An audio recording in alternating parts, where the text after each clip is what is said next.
morning. So here we have Biz Stone from Twitter. Twitter, that's right. So Biz, a lot of people are asking you, what's the business model for Twitter? Right. What's the craziest idea you've heard? The craziest idea. I don't know, but I got a voicemail on my phone the other day that was like 10 minutes long, talking about this is gonna make you millions, and it was something about a domain name. If we just bought this domain name, we'd be rich. I couldn't quite fathom what that was, so that sounded a little crazy. Right. So some of the you went through some ideas last night about helping marketers find followers. Yeah, commercial usage. I mean, it's something we've been talking about for a couple of years.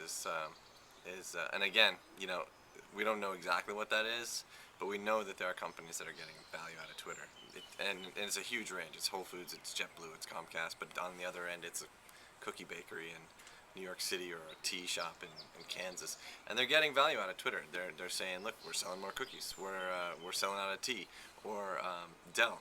We sold $1 million worth of equipment over Twitter. So obviously there's value there. There's thousands of people following these accounts, so you can just as easily unfollow. So there's got to be something that's relevant to the users as well there. So our big question is, well, what is it that we could do to add or enhance this value, and add to or enhance on this value? And I think with Ev, it was just kind of throwing out some ideas, not necessarily on the roadmap, not an announcement, nothing like that. But one big one is verified account. Is this really Whole Foods, or is this some guy pretending to be Whole Foods? Early on we had someone go on Twitter and they said they were ExxonMobil. They said they were this woman from ExxonMobil, and it looked like it was from ExxonMobil because she was on message, and she was actually doing a really good job. And we were like, wow, ExxonMobil, very progressive.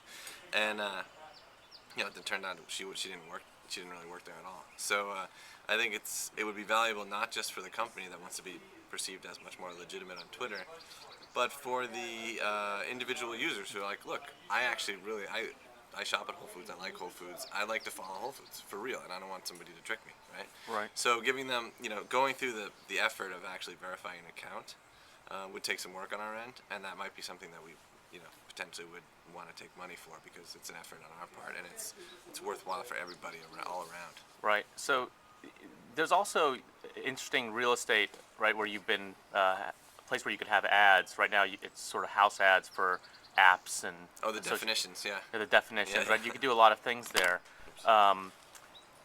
Why not put ads for sort of sponsored accounts where if you determine that somebody might be interested in Whole Foods, right? You have a Whole Foods, you have a link to their account, and then people can choose. Yeah, I think there's something interesting there. I did a little blog post last week about leaving the door open for the idea that we would facilitate connections and introductions between people using Twitter and accounts that are looking for more followers or more engagement with customers, right, or whatever.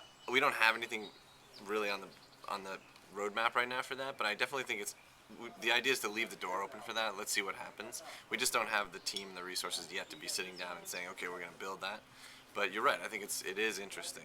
You could charge on a cost per action basis, right? I mean, there's all kinds of I'm sure there's any number of really smart, great approaches for that. It's just right now what we're more focused on, like we said last night at the conference, is kind of like the forehead slapping stuff that we haven't been able to get to over the last year because we've been sort of catching up technically.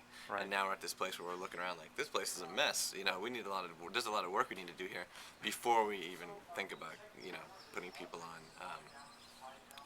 cost per click plans. There's whole missing. The homepage needs a new redesign. There are features that people have been clamoring for. I mean, so there's just a lot of work we need to do before we get to that. Speaking of which, when are we getting track? When are you getting? Well, you have save searches now, right? So that's good. That's his first step. And then the next step probably is like, okay, I like my save searches, but I want them to come to me easier. So we have to figure that next step out. So it's funny, this tiny little feature that people created a long time ago, track, and that we created before the Semis guys. And it's like this beloved thing. We'd love to bring it back. I think it's an extreme